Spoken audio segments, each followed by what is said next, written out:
Good afternoon, everyone. I just came up with this idea, and you're going to hate it, but we're going to do it. I want everyone to get up and switch where you're sitting. Deal with some change here. Just move around, switch it up. Yes. Cool.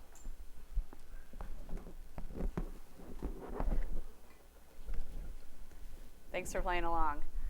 Now you guys all have that feeling of, okay, someone's just asked me to change something, okay? Remember this feeling, okay? So let's see if I can get these two. All right, so I'm Anna Sherman. I am a software engineer and team lead at a company called Zillion. It's an insurtech that provides one-click insurance at point of sale, which disrupts the traditional insurance market and is making it super easy for our customers to protect the things that they love. And I am lucky enough to get to work with my favorite people every day writing Elixir in Chattanooga, Tennessee.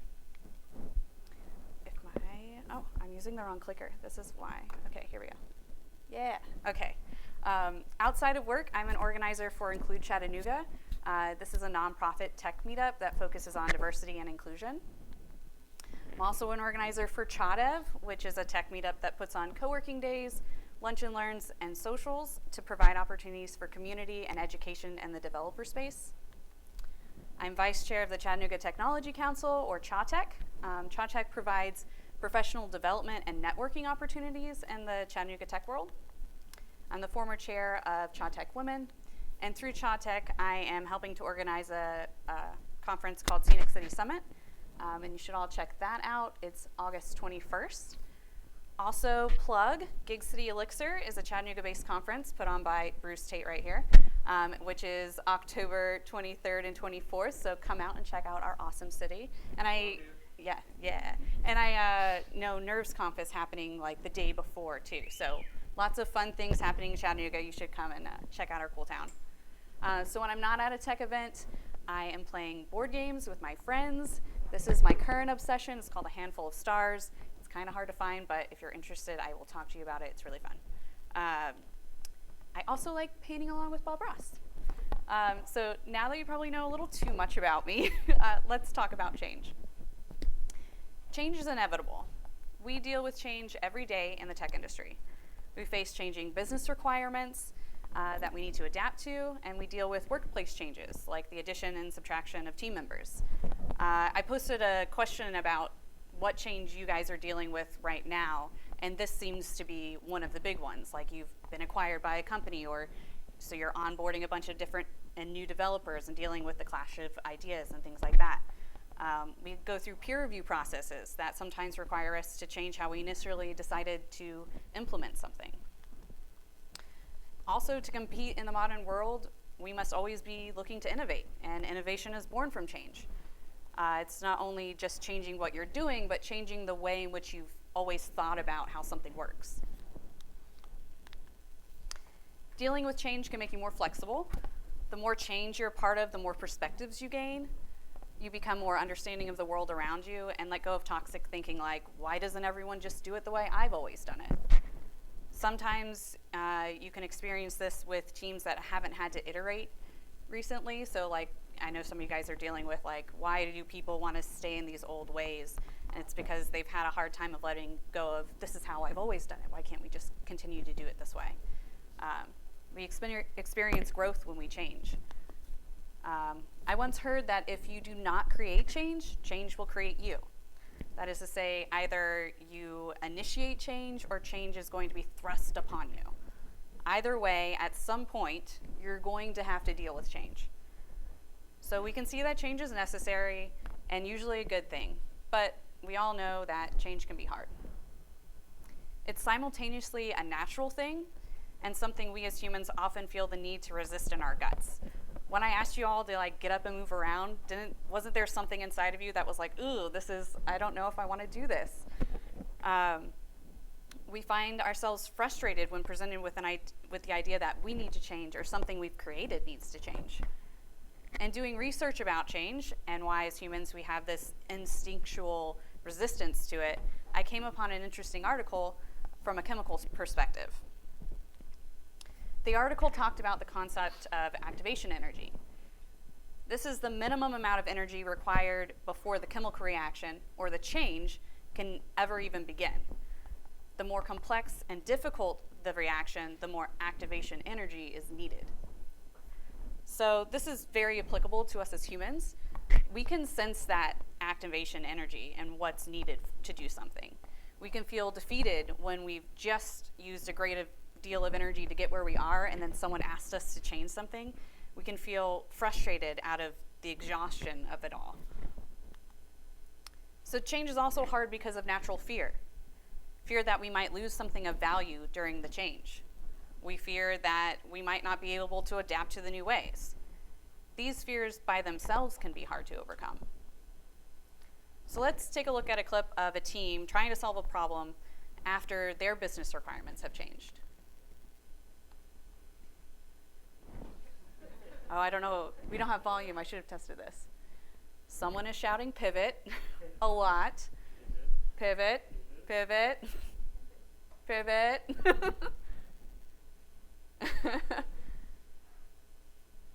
Chandler shouting, shut up, shut up, shut up, if you have not seen this.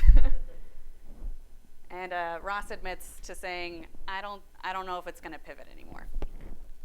So as you can see here, Ross, Rachel, and Chandler are not only unable to complete the task of changing the location of Ross's new couch up to his apartment, they all end up frustrated with each other and the task at hand. They initially took on this task and they thought that there was going to be a lift at Ross's apartment, and it turned out there wasn't a lift. And so they had to figure out how to get this massive couch up this flight of stairs. So as engineers, we face similar situations when we're trying to create or modify applications. We're not only the people who built the couch, we're also the ones on the hook for moving it up the stairs and for the building that we're moving it through. So say we start with the following requirements like them. We have to build a couch that seats 10 people. And then there's going to be a lift available at the delivery location. So cool, we build a giant 10-person couch, and upon completing the build portion, just like our friends, we're told that one of our requirements has changed. There's no longer going to be a lift, and we've got to figure out how to move this couch up the flight of stairs. At this point, the delivery is set, and we can't afford to start from scratch. So we have to come up with a solution to handle getting our massive couch up the stairs. Something we noticed with the Friends gang is that they have some serious communication issues. Ross is shouting pivot, Chandler and Rachel attempt to do what they interpret as pivoting, and in the end, Chandler admits to not knowing what Ross meant by pivot. Engineering teams can face similar issues when trying to make a change relatively quickly. I found that good processes, such as tools paired with XP and agile practices, can help communication during these times. So there's several tracking tools out there. I prefer Pivotal Tracker, but I know that there's a bunch of other really great ones out there. But what these tools allow you to do is to break things down into stories. In these stories, you can document possible solutions, which create a history of the task you're doing. This is helpful if you end up needing to do something similar in the future. You've created this log of ideas so you don't waste time like rehashing ideas. They also allow you to visualize breaking the task down into the smallest independent deliverable task. And to give our Friends gang some credit, they did remove like the couch cushions from the couch. So they didn't try to move the entire piece up. They did break it down, but it still was too big to move. So pairing tracking tools with XP and agile practices allows your team to move more easily and stay on the same page. XP and Agile practice daily stand-ups, and aptly named, these stand-ups require everyone to stand until the end of the meeting. This keeps them short and everyone on task. During stand-ups, everyone talks about what they did the day before and what they're working on today, and they share any sort of blockers that they may be facing. And this allows anyone else on the team to say, oh, I can help unblock you there, or hey, let's pair. And this keeps you moving faster than if people end up in silos. It also reduces the feeling of curveballs and allows everyone to understand exactly where everyone else is. Communication broke down with the Friends gang because Ross had no sense of where his team was at. He could only see the part of the app or the couch that he was handling. And so his communication was not very helpful. So let's say that the Friends gang worked out their communication issues. The couch is still too big to move up the stairs, just like physically too big, it's not gonna work. So I imagine they have to come up with a different solution to get it up there. And I've thought about this a lot, and probably too much, but I made this drawing, and I'm pretty sure they'd need to create some sort of like pulley system to like hoist the couch up over the railing, and then move it each flight of stairs until they finally like got it up there. Or they could purchase something like this or build something like this. This is called a VersaLift. I have a lot of ads coming through for this now because of this talk. But to get it up there, and it would like lift it up. But either way, these are really expensive, and then at the end, they wouldn't really be useful for anything else. They've moved the couch up. Ross doesn't own the building. He's, cool, there's this pulley thing there now. So to me, this feels a lot like trying to make changes in a large OOP application. OOP state management patterns can get so complex that they become a sunk cost. State mutation dependencies often become so deeply entrenched in your code base that you have to invest in heavy, expensive solutions to work around what you've already built. And your other choice would be to double down on that entrenching. So here's where functional programming from the start can relieve a lot of the pain. So functional programming essentially turns the couch into a sectional. Functional programming forces you, or at least encourages you, to write pure functions. This means the vast majority of the functions that you write do not have side effects, they don't talk to the outside world, they don't have hidden inputs, and they don't modify hidden state. With function signatures, you can be sure about what goes in and what comes out of a pure function. It makes the code more readable and easier to reason about. So this paradigm allows us to write smaller, much more manageable functions, and these functions are then more easily tested and reliable, making them easier to change. And sometimes you even get to reuse them, which is cool, right? We all like that. Debugging also becomes way easier because we don't have to worry about what else is going on in our application. We just have to worry about like the function in which the issue is occurring. This reduces what like David Balaban calls the brain to code gap. Like you don't have to be keeping all of this stuff, this huge cognitive overload while you're trying to fix something.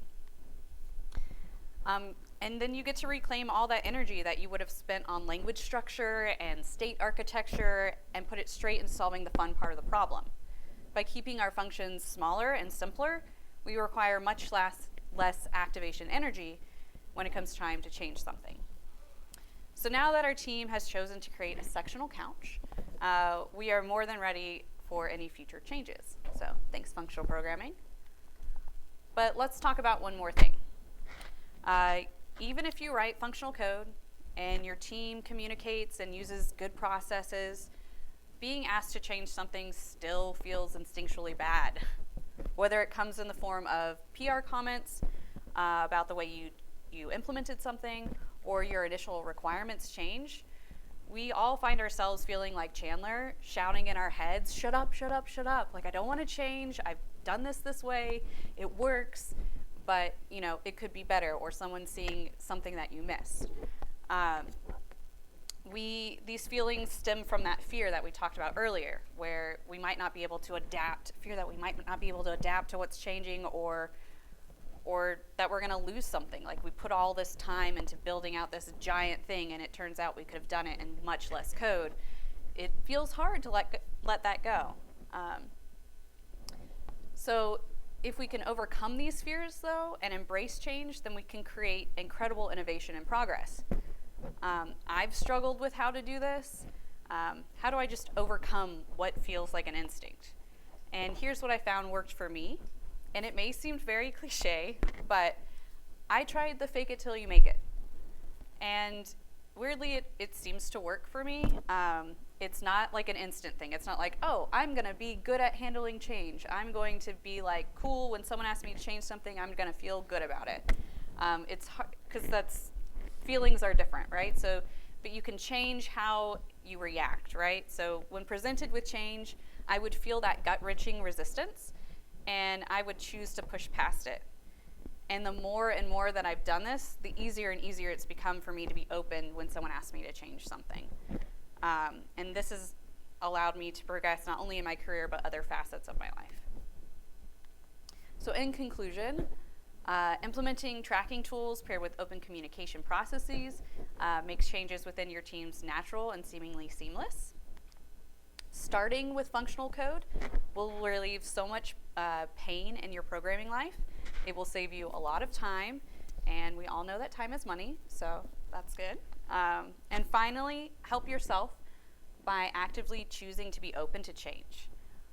Also, in case you're wondering how our Friends episode ends, they end up cutting the couch in half, and then Ross tries to return it for one that's not cut in half. But in the end, they were like, tried to make it functional, but they, wasn't working.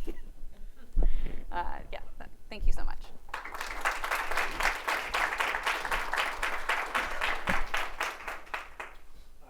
Any questions or comments to make? All right. Anna, thank you. Yeah. I have a question specifically. How do you guys keep your functional programs modularized in ways that you can break them down and nimble? Because I know that Zillion, you have like an incredibly nimble code base. Yeah, that's a hard question. We use Elixir on the back end, and we have our context and services that kind of separate out the more complex code, and everything is, unit tested. So, okay, so you're saying unit tests so that you're testing small units. Mm-hmm. Your dependencies are managed in Phoenix through the context method. Mm-hmm. So do you have a database that cuts across everything, or how do you do that kind of separation, or is that a question that we should take offline? Yeah, probably. I don't know if I'm allowed to Okay, that sounds great. answer that sounds specifically, great. But yeah, we use Ecto in the back end for our database, but we also have other systems that care about different things for us, and trying to keep. We use React on the front end, and we use Redux with sagas to keep things more functional, so things are more manageable that way too. So all the way from the front to the back. Very cool. Writing functional code. Yeah. Very cool. Thanks. Yeah, no problem. Any other questions? Comments? Thank you. And thank you for the talk. I would like to know a little bit more about the communication aspect, dealing with projects and how you communicate with product whenever they request a change, how you can basically make it visible, how that change will impact the project, or Yeah, so using the tool Pivotal Tracker, it allows you to put estimates on things. So our product people will create stories, and then we have them prioritize them. They're like, this is the thing that's the most important. And we go through and we estimate, and they see this thing is super important, but it's gonna be, we estimate it to be we use a Fibonacci or whatever, so an 8. This is a massive thing that you're wanting, but these other things are also important to you, and they're 2s and 3s. So maybe they get prioritized higher. They can then see this thing is important, but it is gonna take a while in figuring out, how, the tools really help visualize that, and you have to use the tools for them to be useful, and that's why, having iteration planning meetings weekly is important with your product people, so you can stay on task with what they're thinking and what you guys are implementing. And this can be hard too, because you could start going down what you think is the next set of features that are important, and then it changes, and you've invested a bunch of time and you haven't finished them, and it can feel really bad, but in the end, for the product and the end purposes, it's going to be better to shift. But the tracking tools also help you keep track of where were those things at when you left them, so when you come back to, you can be okay, we're back at this, where were we at, these things got delivered for it, this is what's left. So I found those tools to be super helpful. A follow-up question. How do you make that you focus on the most impactful tasks instead of like the one that costs less and you have like sense of progression? Because I feel like that is like a common trap that people fall into so they can show progress. And Yeah, I mean, it's just like having that stakeholder say, no, this is the thing you have to be working on. And you have to have someone in the room doing that, because if not, then you've got a team of people just, picking up things. So having a set stakeholder is important. Question back there. All right.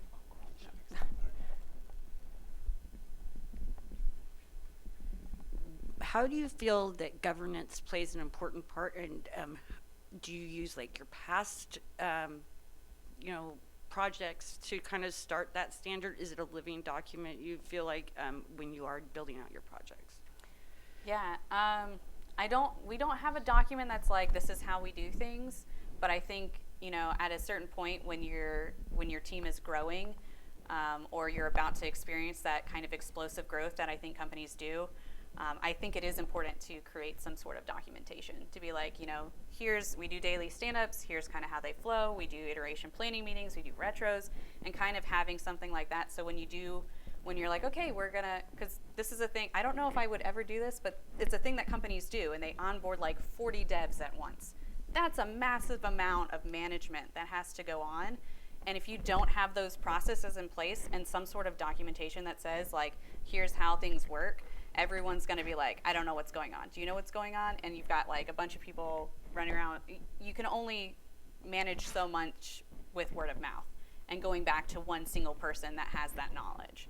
So I would say, yeah, definitely implement something if you're at that point. When you're in a smaller team, you get to be more nimble and less, stringent on like, this is how we do things kind of thing, because especially if you're all in the same room. Distributed teams are different. I think distributed, you're going to need, again, that documentation. Do you feel like, so even though you're in a small team right now, Do you start developing that documentation looking for, the future, looking ahead and growth? Yeah, I think so. Yeah, as there's a point in the team. So I'm employee number 1 at Zillion. So like I've seen it, as we've grown and we've brought people on, and we're getting to that point where we're gonna have to start thinking about those things soon. But before then, there's kind of, you're figuring it out with your team. So there's a point where I think it's not necessary, and then yes, so soon probably when you're about to go into that growth, and it probably would be better if you documented it from the beginning, but that can be hard to do when you're just trying to move fast and get things done. Awesome, thank you. Yeah, no problem. All right, last question. Here we go. So you talked about personal change or dealing with change on a personal level, and this may be out of scope, but what about organizational change, like in a company that is resistant to functional programming? Yeah, I think I guess it depends on like the size. Like if you've been acquired by like a giant company and now they've I think someone was saying, I can't remember who, that they're writing Java and they're trying to convince them to write something a little more functional. You've got to kind of meet them where they're at, I think, too. You've got to be able to compromise and figure out what's going to be best, in the end for the product, and then figure out ways in which, like, oh, I see this being a small microservice over here that we could build functionally. Can we try doing this? And kind of breaking pieces off and, like, moving into that kind of way. Because I think if you come at it with like, we shouldn't be writing Java, we should just be doing Elixir or Erlang or functional programming, you're just gonna butt heads and you're not gonna make progress. So I think you've got to be able to compromise, but be looking for opportunities to be like, look, let's carve this off and like write it this way and get people into those ideas that way. Yeah. Thank you guys. Thanks a lot, Anna.